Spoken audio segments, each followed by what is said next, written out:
So welcome to my account. You're going to see my news feed here right in the middle on the people that I follow, what they're tweeting about. So they could be retweeting somebody else's picture and information. They could be putting out their own, organic content they're creating. And maybe I want to retweet or I want to reply to that information. I can do that right here as I scroll down. So, whenever people are checking their news feed and they're in between a meeting or walking to class, they might be checking what's out on Twitter and the latest information. I really use this as a good news source as well. It keeps me updated via the Huffington Post and whatever news source you utilize. You can always follow them and you get the breaking news stories as well. So here we are. You can see over here notifications, that direct message we talked about where you can send private messages to people. I'm going to expand my profile page so you can see where I have made sure that I have a detailed profile. It's filled in, it's complete. I have a cover photo. My profile picture is not a headshot, but you can clearly see my face. If we were at a conference, we could connect. I do change these if I think I'm going to be seeing more people that I follow and connect with on Twitter. And I want to make sure that they know who I am and can see my face, clearly.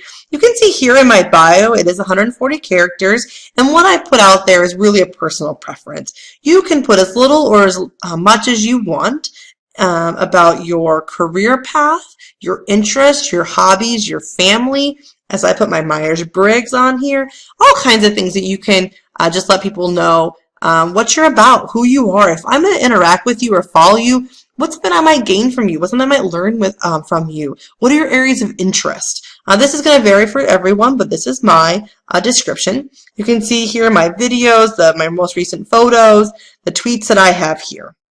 So I want to show you particularly this tweet right here that I had a lot of engagement with. And I think it's important to show you sort of step by step, sort of those quick symbols that we showed you before and what all I could do with a tweet that I have, but you can really learn some analytics and information about the engagements that happened with your tweet. So I can reply, but again, it's my own tweet. You cannot retweet this tweet because I own it. It's mine. I can favorite it. But here's the analytics that I was speaking to. I had 302 impressions with this particular tweet. There's actually 28 engagements. So 28 people did some kind of engagement interaction with this tweet. The details are expanded here. So they wanted to, see it more fully and see the whole tweet. They favored it. There were 8 of those. There was 5 retweets, 2 replies, 2 hashtag clicks, so they wanted to see what the CISPA NYS15 hashtag was all about, and that profile click. And this is why I highlight this, because I think it's important that your profile is updated so that when someone who follows me retweets my tweet and I see a new follower who clicks on that, they might want to know, well, who is Megan Wyatt? Should I be following that person? I really liked what she just had to say, and maybe there's a connection. And so it's just important that, again, that profile is updated. People can see who you are. And when they click on your profile, it can create a new engagement, and you never know again where those new connections can lead to down the line. So again, you can just kind of see, all of my tweets. Is really just a collection of my tweets. If someone was to see who I was and wanted to see, well, let me see what she's talking about before I follow her or engage with her, they could, see all of those as well.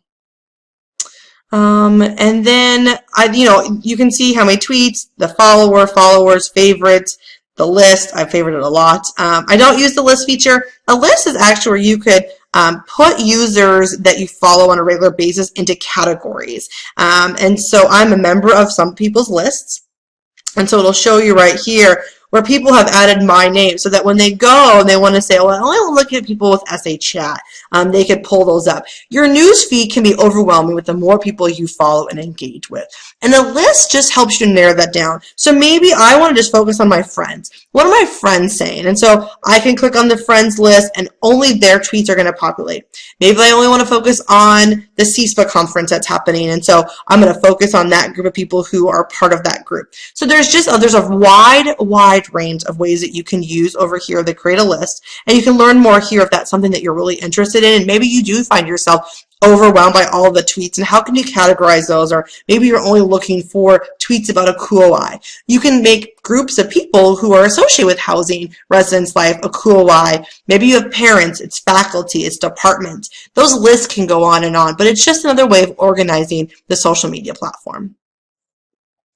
All right, so let's get into some departments so you can see what people are doing across the country in residence life. So we're going to look at Loyola Chicago Res Life. Now, in the search bar, I just typed in these words. There might be a hashtag associated, or because I know they already have a handle, I use the @ symbol to find their account.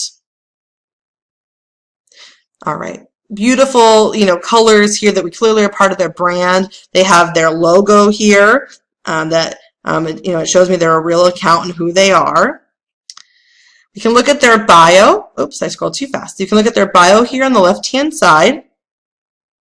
This is about their mission, their values. I've had people in their profiles actually talk about how this account is only monitored Monday through Friday, 8:30 to 5. So that those who might interact with it outside of those hours know how you monitor it and when it's monitored, so that if you don't reply at midnight on a Friday night to a tweet about laundry services being down, they could know why, or you're just informing them of when your office hours are open, or your phone number, or they have a website. So it's another way of people learning about you, who you are as your account, maybe your office's brand, mission, statement, all of those things that could just be helpful, again, in identifying your account and making it personalized. But as we talk about in Module 6, when it comes to branding and marketing, this is that piece that's really important about the strategy. And just, is your profile complete?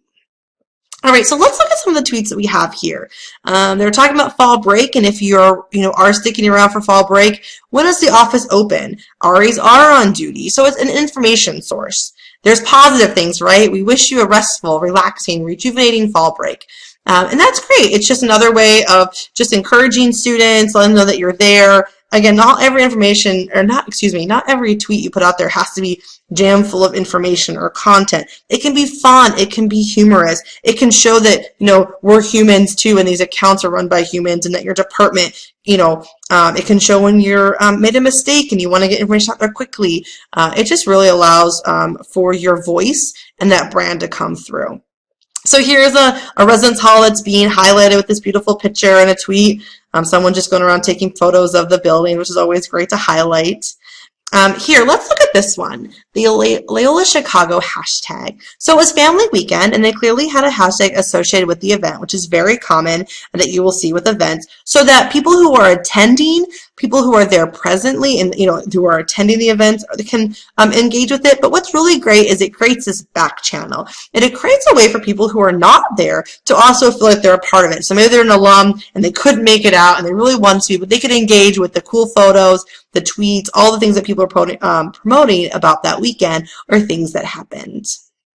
You can tell I get really excited about Twitter. I think it's just a really great engagement tool. So here are some photos that are beautiful that make me want to go on a tour of campus, but really for admissions or for prospective students, this also could be a great way for them to see the campus and to say, wow, this is a place I want to check out, and, I want to have, my university be on, next to the water. And so it's just a really good way of not just engaging current students, but also families, prospective students, and alumni. So you can see here that this account, really does, the hashtag, is a collection of all different departments who've used that hashtag. It's the collection of what people are saying. And it's also an assessment tool, like who's using it? What were we learning from that? Were people upset about something or really enjoyed a particular event? And so you can use that as a quick way to monitor how things were going as well with that event. And sometimes you can get negative comments, and you just really have to figure out, part of your strategy and brand, how you manage those. I've heard of teams where if I have a hashtag for an event and someone puts out negative, something that's not so kind, we just kind of bury that hashtag by putting out like 5 really nice tweets, and we ask people, hey, can you use our hashtag and tweet something out for us? And so you kind of bury that negative thing, and it's going to happen. A hashtag you cannot delete because it's owned by basically just everyone that uses that, but you can certainly find ways to monitor around that. All right, so that's Loyola Chicago. It's kind of fun to see, again, how that hashtag plays out. And there's one thing I want to show you. It's right past the Pope, and as I remember that, This is a way where engagement can happen through Twitter when students ask questions.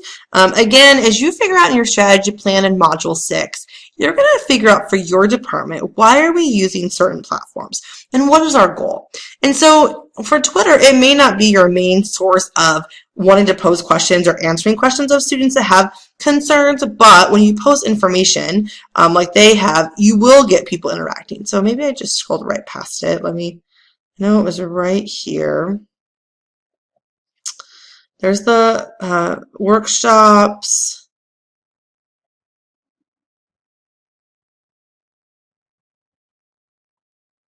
So this is the one I wanted to show you. So it says that they're aware that there was an outage with the laundry room issues.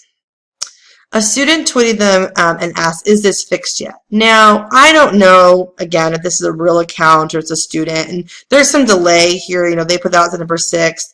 On the 11th, there was a question asked. On the 13th, they got back to that student and said, yes, laundry system was brought back online. Are you still having issues? Now, there is a delay between these two, but you can't be on 24/7. It really is impossible. We can talk about in the managing platforms how you can utilize students. But just think about, you know, you are responding to their questions, you're getting back to them, and you're actually asking them too, like, do you still need help? Like, are you having a problem? And so, you know, the student wrote back, no, it's fine, thank you. Like, so there's engagement there happening. The students were getting a response, and they could see that people were responding to them. And so the next time they have a problem, they might go to Twitter and they might ask the question about laundry, or, you know, my washing machine is not working, my dining cart's not working, and they might utilize that as a way for getting assistance. And sometimes we wish they would just call the office, but, you know, as we learn about in this course, students are using social media, you know, to get their questions answered. So quickly, I just want to highlight NYU Housing. It's another one that you can look up as well.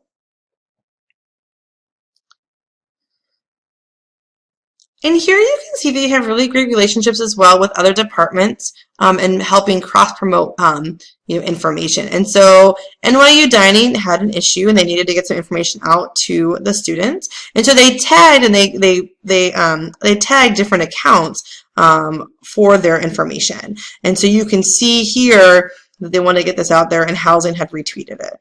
So there's a relationship there that says, get this out, help us out with information. So now all of their, you know, 3,800 followers are going to now get that information, and they can help spread the word about any issues with dining. Again, you can look down here and you can see that there's a wellness expo that's happening. You can get their flu shots, and you know, they're promoting both things that they're sponsoring as well as the health center. Students love to have group photos taken of their hall. You know, Hayden Hall is clearly an account that they're managing for individual halls, and so it's fun for them to be promoted on here as well. And a great recruitment tool for RA selection. Here you have an advertisement they've created that clearly probably the same one that you might see around campus on a flyers board, but now they've made it accessible for Twitter. They have lots of engagement, lots of retweets and favorites. And a lot is just numbers. You know, you just want to be able to get it out there so students can read about it. And, oh, I saw on Twitter you're getting, you know, applications for RAs for London. How do I apply? And there's information here, but it's just an information source. So you'll see as we scroll through here, you know, different things. You know, again, here's information about NYU IT has been in touch with the dean of every school about this, concern about, you know, homework online. So you can see, again, more information about issues, and they're just trying to communicate to students where they are. They may not be next to a poster or a bulletin board to get this information, but they certainly are going to be on Twitter. And so you just want to encourage students to follow you, but if you're going to have an account, remember it's really important that you're staying current and that you're posting on a consistent and regular basis, and that students know to trust that, you know, I can communicate with you on Twitter, and that you're going to be responsive, or it's important that I follow you because I'm going to get information there very quickly. It's timely, it's up to date, and it's much quicker than a poster on a door. And students clearly are checking their, you know, their news feeds, and Twitter will pop up if they're following you. And so you can see even here, right, they have way many followers in their following. I'm not encouraging you to follow all those accounts by no means. They clearly have selected probably departments, maybe professionals, yeah, that they're following, mainly so they can gather that information and be able to tweet it out. All right, so that was really quick. I know there's so much we could cover. Just let me know what questions you have, how it can be really helpful when it comes to Twitter. Again, I want to make this useful for you. And I just encourage you to do the search up here. You can search hashtags, you can search handles. all kinds of things to learn about. You can just type in residence life, and you could search different departments and what they're doing for Twitter, and to help you with your strategy plan in Module 6. All right, we'll be back with our next tutorial later.